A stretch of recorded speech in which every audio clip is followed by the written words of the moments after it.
Muy buenos días a todos. Gracias a Dios por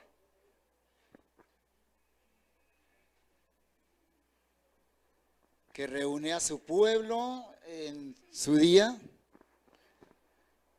para que lo adoremos, para que reconozcamos quién es Él y todo lo que hemos recibido de su mano. Y también para que Él nos instruya a través de su palabra. El culto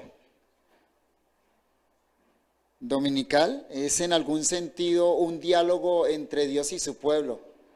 Nosotros le hablamos a Dios a través de la oración, a través de los cantos, y Dios nos habla a través de su palabra. Mi tema para esta mañana es la familia de Dios. Siguiendo pues en el hilo de pensamiento de lo que es la iglesia como un organismo viviente y considerando las diferentes figuras que la Biblia usa para ilustrar esta verdad maravillosa de que la iglesia es un organismo viviente, entonces vamos a pasar a hablar de la familia de Dios.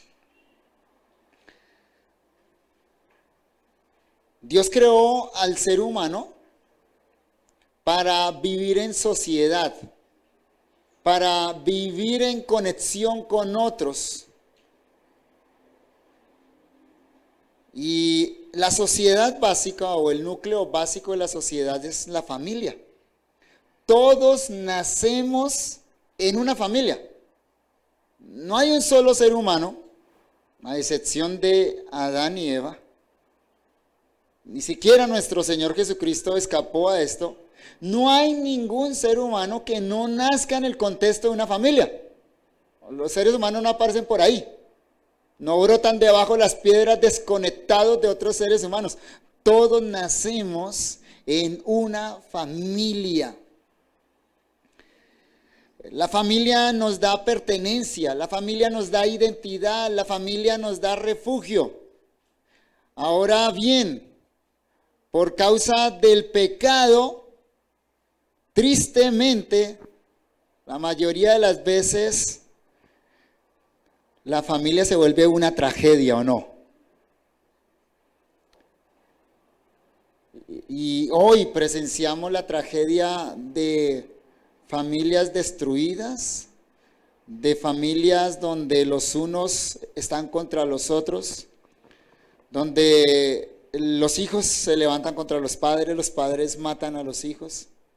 La otra vez leía la noticia de una mujer que mató a su esposo y mató también a sus hijos. A esos extremos hemos llegado.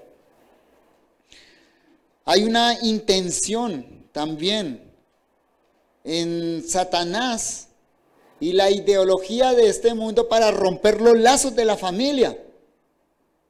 Porque en la medida que el ser humano esté desligado de su familia, entonces va a ser desprovisto de todo y va a ser vulnerable. Si se logra destruir la familia, entonces los seres humanos van a buscar todo lo que la familia provee en otros lugares. En el gobierno, por ejemplo. Se quiere que el gobierno asuma el rol del pater familia, de la familia, que el Estado sea el que provee, protege, educa, etc. Eso es una perversión del modelo bíblico, del modelo divino. El salmista dice, Dios hace habitar en familia a los desamparados, saca a los cautivos a prosperidad, mas los rebeldes habitan en tierra seca. Y en otro salmo dice, Él, Dios, hace habitar en familia a la estéril que goza en ser madre de hijos. Aleluya. ¿Qué palabras tan preciosas las del salmista? El salmista dice que hay esperanza para el ser humano que vive la tragedia de una familia destrozada por el pecado. Y no conozco su contexto familiar, el de cada uno de ustedes, pero sí sé, a la luz de la palabra de Dios y de la naturaleza caída del ser humano, que seguramente la mayoría de los que están acá han pasado por algún tipo de tragedia familiar. No estoy pensando simplemente en la muerte de un ser querido, en la muerte del padre o de la madre o de un hijo, sino que también estoy pensando en la tragedia de un divorcio, en la tragedia de un hijo que se rebela contra los padres y se va del hogar, de un hijo que quizá está en las drogas. O también podríamos pensar en situaciones más cotidianas, más normales, de maltrato al interior de la familia. Venimos de una pandemia que reveló qué tanta desintegración familiar había al interior, ¿no? La violencia intrafamiliar creció en la pandemia. Eso no nos debe sorprender a nosotros como cristianos, lo sorprendió a los psicólogos y sociólogos que tienen buenas esperanzas en el ser humano, pero a nosotros no nos sorprende porque es que, ¿qué puede resultar de la convivencia cotidiana y constante de pecadores? ¿Qué brota del corazón de un pecador? Maltrato. Un esposo que agreda a su esposa verbal, físicamente, una esposa que responde de la misma manera al esposo. Unos padres que maltratan a los hijos, hijos que se levantan contra los padres. Esa es la tragedia diaria y cotidiana, ¿cierto? Y tal vez, repito, algunos de los que están han pasado aquí por esa tragedia. ¿Hay esperanza para los desamparados? ¿Hay esperanza para aquellos que tienen familias desintegradas? ¿Hay esperanza para aquellos que han pasado por el dolor de una separación? Como leíamos en el Salmo, ¿hay esperanza para el huérfano, la viuda? No solo para que aquel que es huérfano o aquella que es viuda, literalmente, sino para aquel que incluso aunque convive con otros en un techo, es viudo, viuda, huérfano, huérfana, emocionalmente. La respuesta a todas esas preguntas en la Biblia es sí. Sí, porque Dios tiene una familia. Y la familia de Dios es la verdadera familia. Vayan conmigo a Efesios capítulo 2, versículo 19. Y notemos cómo el apóstol Pablo acá nos habla de la iglesia utilizando la figura de la familia de Dios.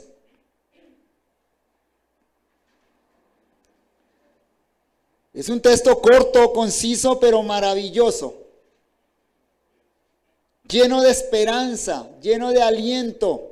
Y que nos hace una invitación a cada uno de nosotros que vive la tragedia de la familia destruida por el pecado. Dice Pablo, así que ya no sois extranjeros ni advenedizos, sino conciudadanos de los santos y miembros de la familia de Dios. Mire lo que Pablo dice acá. A todos aquellos que han puesto su fe en Jesucristo. Dice que ya no somos extranjeros ni advenedizos.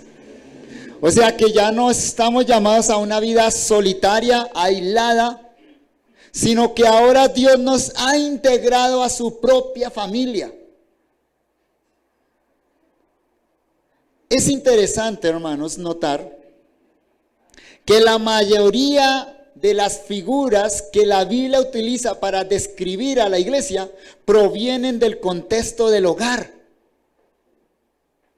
Ayer consideramos dos ilustraciones de la iglesia y esas dos también provenían del contexto del hogar.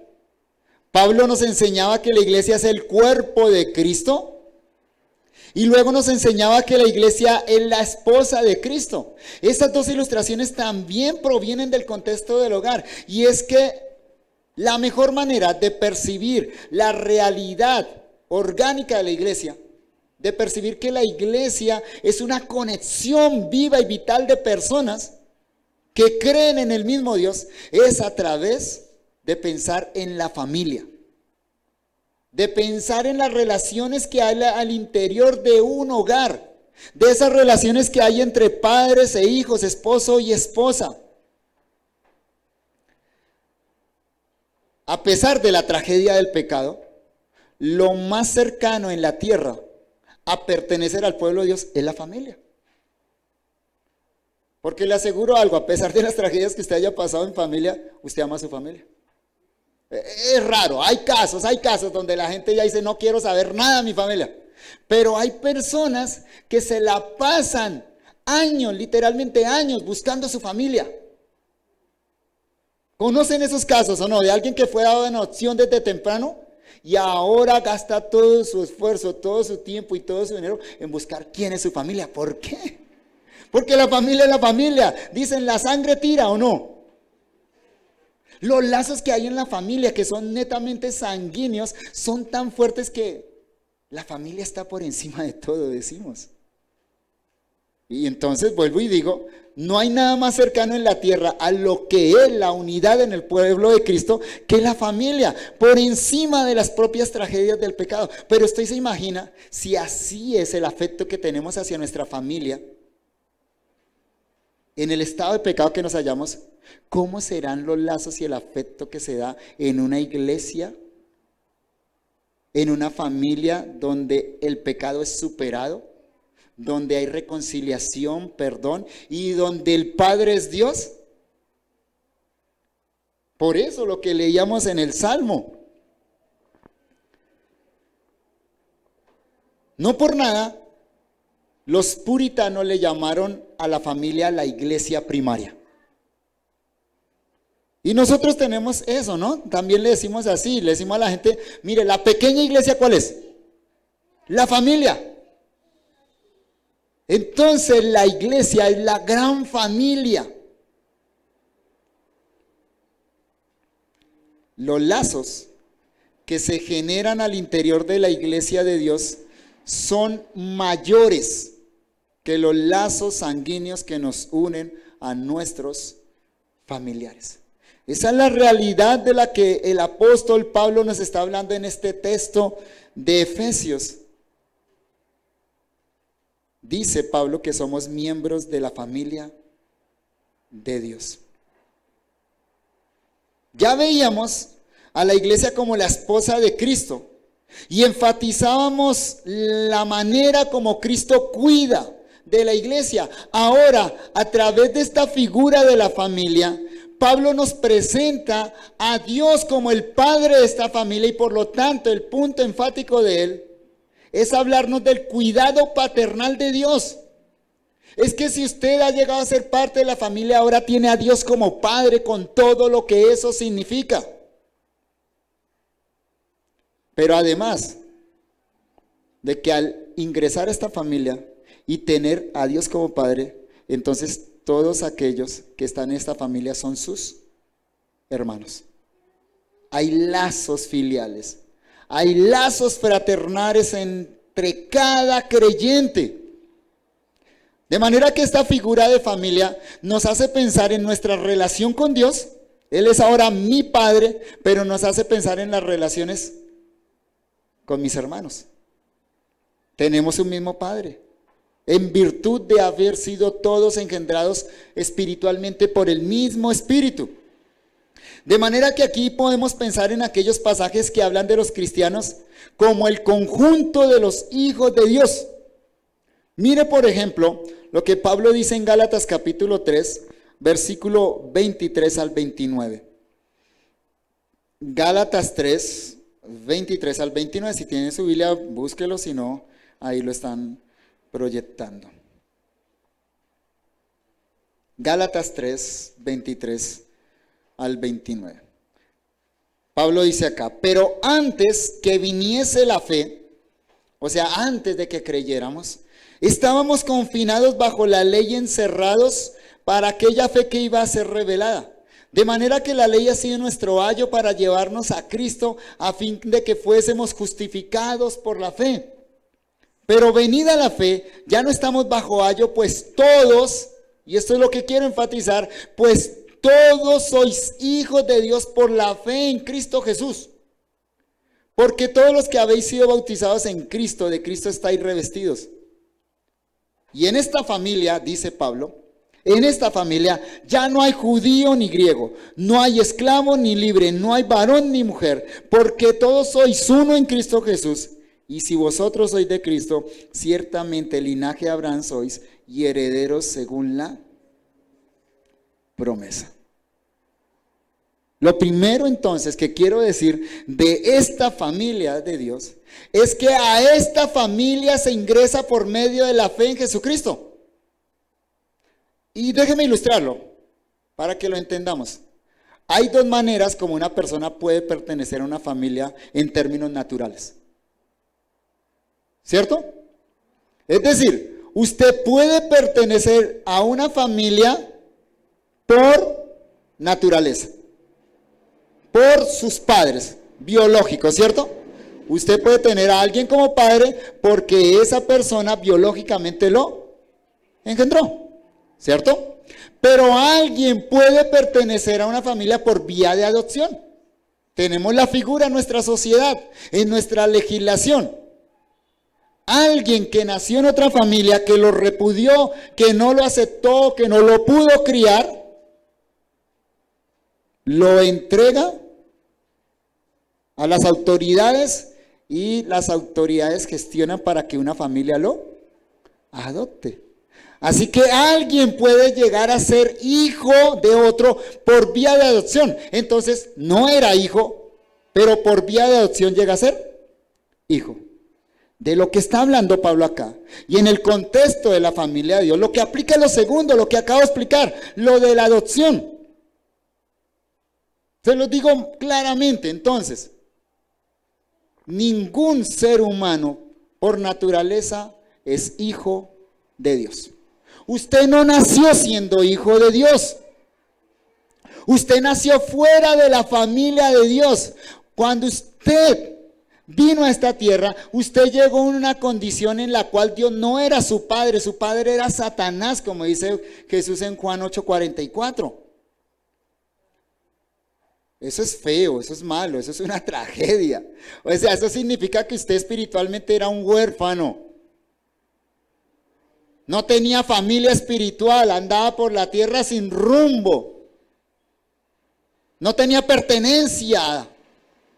Pero lo maravilloso es que en este texto Pablo nos dice que aunque éramos extranjeros y advenedizos, Efesios, por medio de la fe en Jesucristo, Gálatas, nosotros los seres humanos podemos llegar a ser parte de la familia de Dios.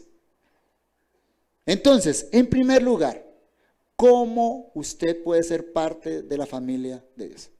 La respuesta de Pablo es por la fe en Jesucristo. Por la fe en Jesucristo somos justificados, es decir, somos perdonados de nuestros pecados y no solo eso, sino que ahora Dios nos adopta en su familia, nos hace parte de esa maravillosa familia y Él se constituye en nuestros hijos. Y nosotros, nos constituimos en sus hijos. Como dice Juan, capítulo 1, versículos 12 y 13. Ese texto está adelante y no va en la secuencia, lo salté para las diapositivas. Juan 1, 12 y 13. Escuche esto. Mas a todos los que le recibieron, a Jesucristo, a los que creen en su nombre, en el nombre de Jesucristo, les dio potestad de ser hechos hijos de Dios. Y observe esto, los cuales no son engendrados de sangre, ni de voluntad de carne, ni voluntad de varón, sino ¿de quién? De Dios. O sea, en una familia física Yo nazco por engendramiento físico. Mi papá es mi papá porque él me engendró físicamente. ¿Cómo es que yo llego a ser hijo de Dios? Bueno, es por un engendramiento espiritual que se da por medio de la fe en Jesucristo. Y el apóstol Pablo, en el texto que leíamos antes de Gálatas, dice que ese engendramiento espiritual lo produce el Espíritu Santo. O sea que cuando alguien cree en Jesucristo, hay un acto maravilloso de Dios por medio del cual Él nos hace nacer en su familia, nos hace nacer espiritualmente. De manera que ya no andamos por el mundo como extranjeros y advenedizos, sino que ahora tenemos una familia espiritual. Miren, si es una tragedia no tener una familia física, ¿cuánto mayor es la tragedia si no tenemos una familia espiritual? Pero lo segundo que el texto de Gálatas nos dice es que una vez nosotros somos incorporados en la familia de Dios, todos entramos en igualdad de condiciones. Digámoslo claramente. En la familia de Dios solo hay hijos. Y todos los hijos son los hijos favoritos de Dios. Una de las tragedias de las familias es el favoritismo, ¿no? Es triste.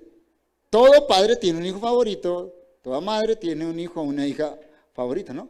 Yo tengo 2 hijos, un hijo y una hija. Para equilibrar eso yo le digo a mi hijo, tú eres mi hijo favorito, y le digo a mi hija, tú eres mi hija favorita. Pero sin lugar a dudas, debido a nuestro corazón pecaminoso, a veces generamos mayor empatía hacia un hijo que otro, y eso es una tragedia. Los hijos crecen con envidia, los hijos crecen con dolor hacia los padres. A veces los hijos crecen con ira hacia los padres por ese favoritismo. Pero algo precioso y maravilloso es que Pablo nos dice en Gálatas que en la familia de Dios ya no hay judío ni griego, ya no hay esclavo ni libre, no hay varón ni mujer. Porque todos somos uno en Cristo. Es decir, en esta familia Dios no tiene favoritos.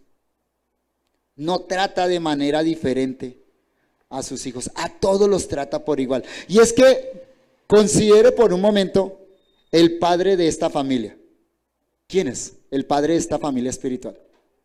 Dios, el Dios que adoramos, el Dios que cantábamos ahora, ese Dios que tiene esos atributos maravillosos que estábamos expresando en estos cantos preciosos. Es un Dios justísimo, santísimo, perfectísimo. Este es un Dios que nunca obra por favoritismo. Es un Dios totalmente equilibrado. Entonces, este Dios a todos los trata por igual. Si usted ha ingresado a esta familia por la fe en Jesucristo, puede estar seguro de algo. Dios a usted lo trata igual que a cualquier otro. Aquí no hay rangos. Aquí solo hay uno que es mayor, el Padre Dios, y el Hijo primogénito de Dios, que es Jesucristo. Pero el resto somos hijos de Dios, en la misma condición. En esta familia no hay jerarquías. Dios no trata mejor al pastor que al cristiano que acabó de creer. Y eso es maravilloso, ¿no? Porque si quizá usted ha sufrido la tragedia del favoritismo en su casa, o usted como padre está pecando por mostrar favoritismo hacia un hijo, aquí podemos sentirnos totalmente cobijados, totalmente aceptados. Mire, cuando un hijo percibe favoritismo hacia otro hijo, puede crear amargura en su corazón. Pero también puede tratar de competir por ganar la aceptación del padre. Y eso es horrible, eso es terrible, ¿no? porque todo lo que hace es en función de buscar un aplauso del Padre y el Padre no se lo da. Crece con una frustración increíble. En esta familia espiritual no necesitamos hacer esto. ¿Saben por qué? Porque aquí solo hay un hijo amado favorito. Y todo el que está unido a ese hijo amado favorito, entonces también es amado por Dios. Mire lo que dice Mateo capítulo 3, versículo 17. Mateo 3, 17. Yo me desordené en las citas, perdón, pastor, que está pasando con las diapositivas. Desordené las citas porque esto es una predicación, una conferencia. Entonces las estoy dando de acuerdo al énfasis que quiero expresar. Mateo 3, 17. Mire esto tan precioso y hermoso. Y hubo una voz de los cielos que decía: este es mi hijo amado, en quien tengo complacencia. ¿De quién está hablando acá? ¿Está hablando Dios? Claro que sí. ¿Y de quién está hablando? De Jesucristo. Fue en el momento del bautismo cuando Jesucristo voluntariamente se sometió a la voluntad del Padre. Jesucristo no necesitaba bautizarse, porque el bautismo era un reconocimiento de pecado y de la necesidad de limpieza. Jesucristo es sin pecado, es perfecto. Pero aún así Él se somete al mandato del Padre. Y el Padre Dios, al ver ese acto de obediencia a su Hijo Jesucristo, ¿sabe qué dice? Este es mi Hijo amado, en quien tengo complacencia. O sea, cuando Dios Padre ve a Dios Hijo, se siente totalmente orgulloso, satisfecho, complacido. Y la verdad maravillosa es esta: que si usted ha creído en Cristo, si usted ha puesto su fe en la obra perfecta de Jesucristo, ahora Dios no lo ve a usted. Ahora Dios lo ve a usted a través de su Hijo perfecto. Usted no tiene que competir por el amor de Dios. Usted no tiene que hacer nada para que Dios entonces lo trate como el hijo favorito. No hay nada que usted pueda hacer para ganar más amor de Dios. Pero tampoco hay algo que usted pueda hacer para que Dios lo ame menos. Porque si usted ha sido perdonado, justificado en Cristo Jesús, entonces esto que Dios dijo de Jesucristo es una realidad para usted. ¿No le parece maravilloso? ¿No le parece precioso? Y mire entonces cómo en esta familia de Dios, la tragedia de la familia humana por causa del pecado se va superando. Y no olviden algo, estamos hablando todo esto en el contexto de la iglesia, de lo que significa la vida orgánica de la iglesia, en términos prácticos y sencillos. Esto significa que en la iglesia cristiana, toda persona, todo verdadero creyente debería encontrar aceptación. Que en la iglesia cristiana no hay lugar para la competencia. En la iglesia cristiana no hay lugar para la discriminación. En la iglesia cristiana no hay lugar para jerarquías. No puede haber favoritos. ¿Qué es lo que se debe encontrar en una iglesia que vive orgánicamente? Se debe encontrar amor mutuo, amor de hermanos. Se debe encontrar un lugar donde yo me siento plenamente cómodo, plenamente aceptado. Lo que quizá no he encontrado en mi familia sanguínea, se halla aquí, en la iglesia de Dios. Esta es una verdad preciosa que nos debe llevar a amar a nuestros hermanos. Hágase esta pregunta: ¿por qué tengo que amar a mi hermano en Cristo? ¿Usted se ha hecho esa pregunta? Bueno, porque hay hermanos difíciles, ¿o no? O quizá usted es un hermano difícil. En toda familia hay hermanos difíciles, ¿o no?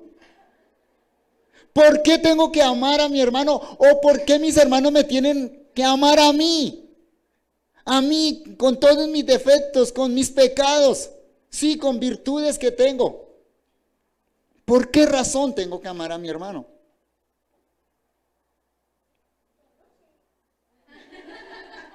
Muy bueno.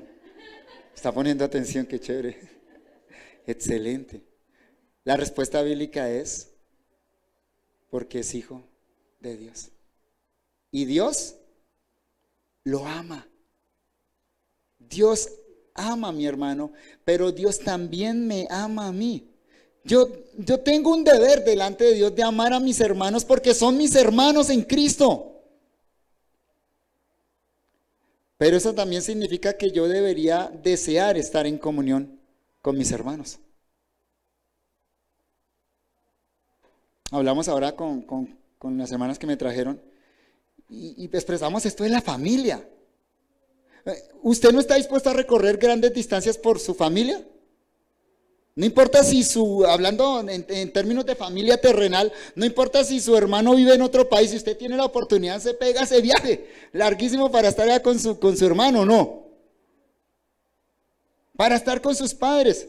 Mire, el hecho de que nosotros pertenezcamos a esta familia espiritual nos empuja a querer estar con nuestros hermanos. Dígame una cosa, ¿usted con quién quiere celebrar los cumpleaños? ¿Usted con quién quiere pasar la Navidad? ¿Usted con quién quiere pasar el Año Nuevo? ¿Con quién quiere estar en las vacaciones? Porque la familia es la familia, ¿o no? Como les dije antes, la sangre tira. Pues si usted ha creído en Cristo, Dios lo ha incorporado a una familia mayor. En una familia preciosa donde Dios es el Padre y donde hay muchos hermanos. Entonces, deberíamos desear pasar esos tiempos maravillosos con nuestros hermanos. La iglesia debe ser el lugar más familiar para todo verdadero creyente. Debe ser el lugar donde cada creyente se sienta como en casa, totalmente aceptado y amado por causa de Cristo, no por causa de usted. Debemos ver a nuestros hermanos es en Cristo, no como son ellos en sí, sino porque están cubiertos por Cristo, están perdonados por Cristo. Como Dios los ve, así tengo que verlos yo. Y eso significa, como dije anteriormente, que en la iglesia de Cristo no hay lugar para la envidia o la competencia, sino para el servicio y la aceptación. Y en el texto que leíamos de Gálatas, Pablo dice que la manera como entramos a esa familia fue a través del bautismo del Espíritu Santo. Eso fue un acto espiritual, un acto que no se ve, que ejerció el Espíritu Santo. Cuando usted creyó en Cristo, no solo fue unido a Cristo, sino que fue unido a sus hermanos. No solo se creó un vínculo horizontal con Dios, se creó un vínculo vertical con aquellos que también han creído en Cristo Jesús. Y por eso nosotros los cristianos ejercemos el bautismo en agua. El bautismo en agua, cuando bautizamos a alguien en agua, no simplemente estamos haciendo un paso de obediencia, sí es un paso de obediencia, pero hay un significado mayor en el bautismo. Y uno de esos significados mayores es el hecho que a través del bautismo le estamos diciendo a esa persona, bienvenido a la familia. Es como el registro. El registro de nacimiento. Cuando nace un niño, lo registran, ¿cierto? Cuando nace alguien espiritualmente, ¿qué hace la iglesia? Lo bautiza. ¿Qué le estamos diciendo a esa persona? Eres parte de nuestra familia. Él se está identificando ahora con esta familia. Ese es el significado glorioso del bautismo. Pero además, la mayor celebración de esa hermandad cristiana es la Santa Cena. Déjeme expresarlo de esta manera. Normalmente, ¿usted con quién come? Bueno, yo sé que la sociedad ha trastocado todo esto y es lamentable y triste que ahora la gente come con el compañero de trabajo. Pero si usted tuviera la oportunidad, ¿con quién desearía almorzar, desayunar y comer? O déjeme preguntarlo de otra manera. ¿A quién sienta usted en su mesa? ¿A extraños? A la familia. ¿Con quién comes? Muy bien, con mamá, con papá, con mis hermanos. La comida, la mesa es el lugar de íntima comunión en la familia. Eso es algo terrible que se ha perdido en nuestra sociedad. Que ya las familias no comen juntos, o cuando comen juntos cada uno está ahí en el celular. La mesa es el lugar de mayor intimidad. Es donde somos más informales, somos como quienes somos, comemos como comemos. Pues mire, la iglesia tiene una cena, ¿o no? La iglesia tiene una comida ceremonial, es la Santa Cena. Por eso Pablo dice en 1 Corintios 10, 16 y 17, hablando de la Santa Cena, dice esto: la copa de bendición que bendecimos, ¿no es la comunión de la sangre de Cristo? El pan que partimos, ¿no es la comunión del cuerpo de Cristo? Siendo uno solo el pan, nosotros con ser muchos somos un cuerpo, pues todos participamos de aquel mismo pan. Suena un trabalenguas esto, pero en palabras sencillas, ¿sabe qué está diciendo Pablo acá? Está diciendo que cuando celebramos la Santa Cena, estamos celebrando nuestra comunión, nuestra unidad familiar como cuerpo de Cristo. Por eso la cena la celebra la iglesia. No invitamos al vecino, no invitamos al que apareció por acá en la esquina, sino ¿quiénes participan de esa cena? La iglesia. Y Pablo dice algo más acá, miren el punto. Aunque hay un solo pan, todos comemos de ese mismo pan. Aunque hay una sola copa, todos comemos de esa misma copa. Nos compartimos el pan y la copa, porque somos familia.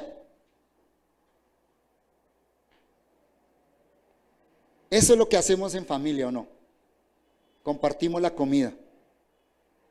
Si en una casa hay comida, esa comida se reparte entre los 4, los 5, los 8 que haya en la familia.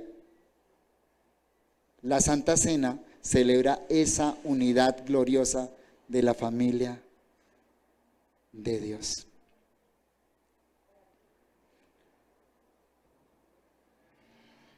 Y vea cómo esto se ve en una iglesia local. Gálatas capítulo 6, versículos 9 y 10. Gálatas 6, 9 y 10.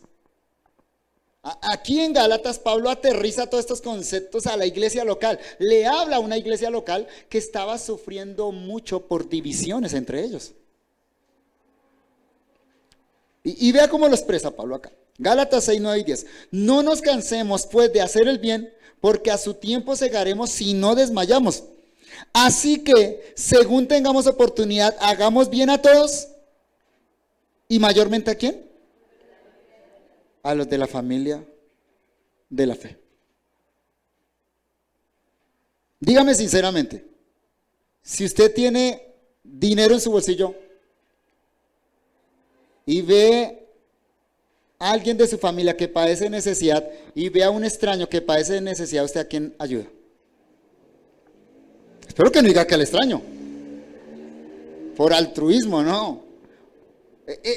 El corazón nos jala ayudar al que conocemos, a aquel con el que tenemos lazos profundos, ¿cierto? Eso es lo que Pablo está diciendo acá. Hay un llamado bíblico a ayudar a los necesitados, sí. A todo necesitado, incluso al enemigo. Pero Pablo pone una prioridad acá. Mayormente, o sea, primordialmente, principalmente, ¿a quién debemos ayudar? A los de la familia de la fe. A los de la familia de la fe. Esto supone algo. Supone relaciones personales. Supone relaciones profundas. Supone conocimiento. Porque si usted no sabe que el otro tiene necesidad, ¿cómo le va a ayudar? ¿Usted sabe cuál es la condición de sus hermanos en Cristo? ¿Usted sabe cuál es la condición en la que llegó el que está detrás suyo? ¿El que está a su lado? ¿El que está en la última fila? Usted no sabe si quizá el hermano que llegó tarde porque es que no tiene para el pasaje de bus y se vino a pie, Usted no sabe que quizá el hermano que está bostezando allá atrás, ninguno está bostezando, no volteen a mirar, que el que está bostezando allá atrás es porque está enfermo, no durmió bien, sin embargo puso todo su esfuerzo en llegar a este lugar. O usted no sabe si quizá alguno llegó acá a este lugar sin haber desayunado. Lo triste y lamentable es que a veces la iglesia se vuelve igual que una familia carnal, ¿no? Sacamos a flor de piel nuestro pecado y en lugar de considerar al hermano, saber su condición y ver cómo yo puedo ayudar, entonces empezamos a criticar. Y eso sucedía en la iglesia de los Gálatas. Es triste y lamentable. Mire lo que Pablo dice.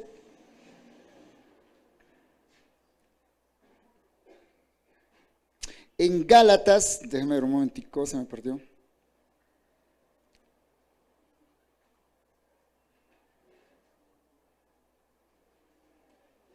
Gálatas capítulo 5, versículo 15. Mire lo que sucedía dentro de esta iglesia. Gálatas, leamos 5, 13 al 15. Gálatas 5, 13 al 15. Porque vosotros, hermanos, a libertad fuisteis llamados, solamente que no uséis la libertad como ocasión para la carne, sino servíos por amor los unos a los otros. Porque toda la ley en esta sola palabra se cumple. ¿En qué? Amarás a tu prójimo como a ti mismo. Y prójimo no es el que usted no conoce, porque es que cuando pensamos en prójimo pensamos en los niños que sufren hambre allá en África. Ese es prójimo, sí, pero no está acá al lado. ¿Usted qué va a hacer por ellos? Prójimo es el que usted tiene al lado. Prójimo es su esposa, son sus hijos y es su hermano en Cristo. ¿Sabe qué pasaba en esa iglesia? Mire lo que sucede, lo que menciona Pablo en el versículo 15. Pero si os mordéis y os coméis unos a otros, mirad que también nos consumáis unos a otros. Terrible, ¿cierto? Pasa en las iglesias, pero no debiera pasar. Ese no es el deber ser de la iglesia. Eso es lo que pasa. Pero ya que la iglesia, la familia de Dios, debería ser el lugar entonces donde unos a otros estamos luchando y peleando, pero para ver quién es el que ama más al otro. Donde hay un interés real por el estado de mi hermano, incluso por el estado espiritual, no simplemente por el estado físico. Porque en ese contexto de Gálatas capítulo 6, Pablo habla de la necesidad de exhortar al hermano que peca. Ahí en los versículos 1 al 3 del capítulo 6, Pablo dice: hermanos, si alguno fuere sorprendido en alguna falta, vosotros que sois espirituales, restauradle. Pero vea cómo se hace la restauración en la iglesia, con espíritu de mansedumbre, considerándote a ti mismo, no sea que tú también seas tentado.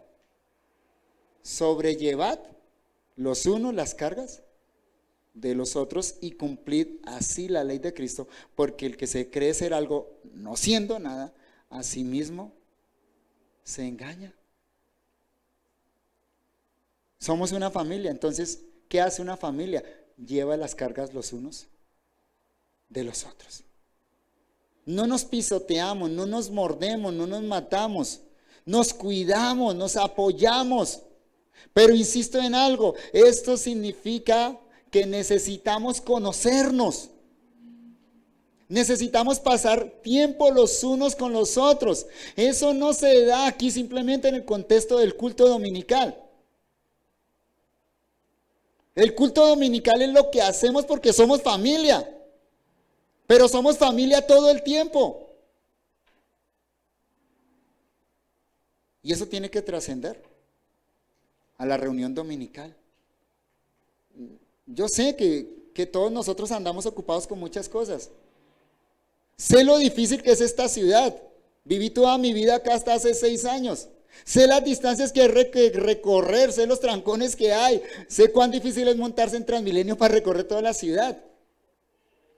Pero usted hace todo lo posible por ir donde está su familia. Si usted vive en Usaquén y su papá vive en Soacha, y su papá lo llama, le dice que está enfermo, a usted no le importa subirse y meterse 3 horas en un trancón. ¿Usted recorre la ciudad para ir a cuidar de su papá o no? La iglesia es la familia de Dios. ¿Notan qué tan importante es esta figura? ¿Cómo esta figura nos transmite los lazos tan profundos que hay al interior de la iglesia cristiana?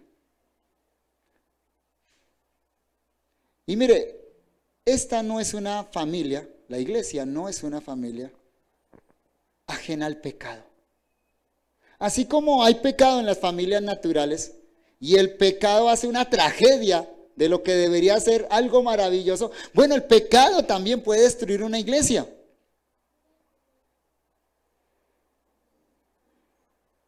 Pero Pablo nos dice acá que incluso el pecado no tiene que traer ese tipo de tragedia a la iglesia.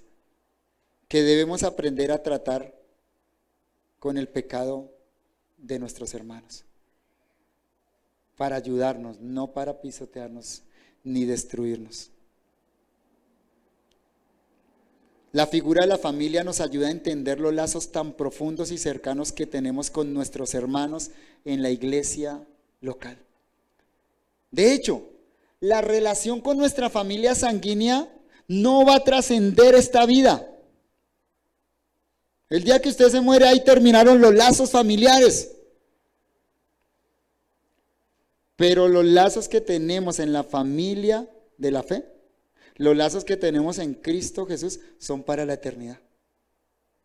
Alguien lo dijo así jocosamente: mire estos hermanos que tienen acá, acostúmbrese a ellos porque con ellos va a compartir la eternidad.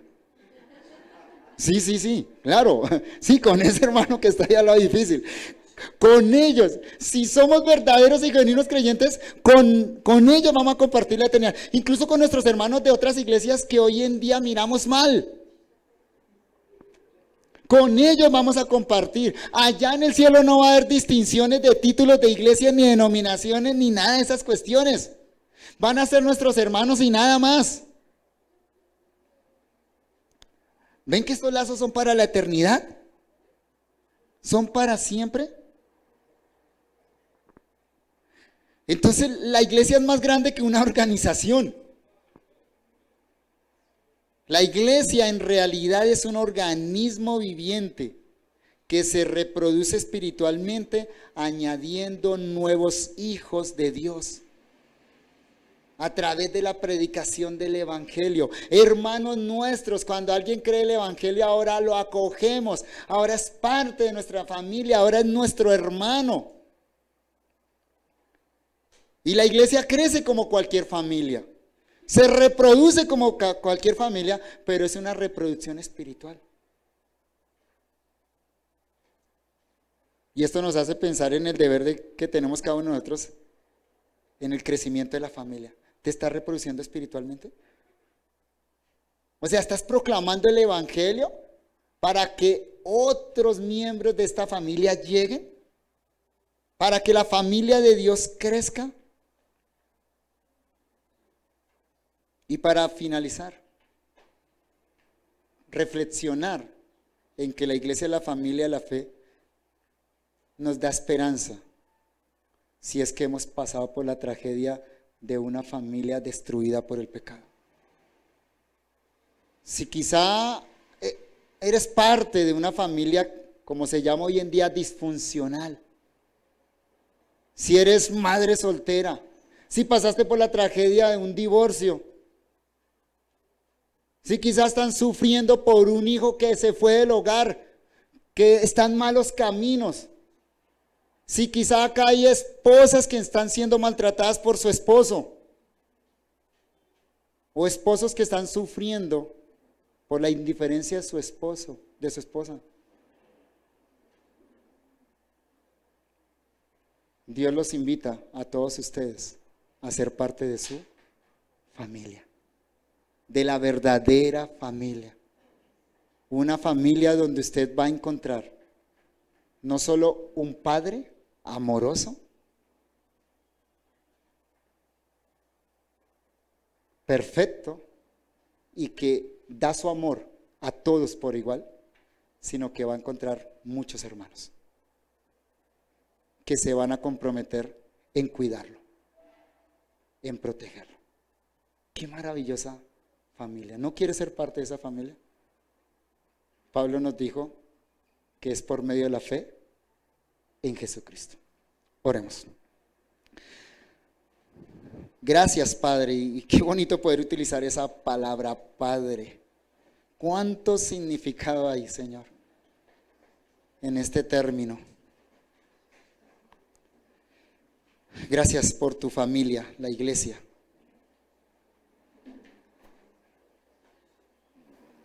Como leíamos en el Salmo, Señor, tú haces habitar a los desamparados en familia. Acoges a la viuda, al huérfano. Pero acoges a todos aquellos que han pasado por la tragedia del pecado en su propia familia. Los invitas, Señor, a ser parte de tu verdadera familia, de la iglesia.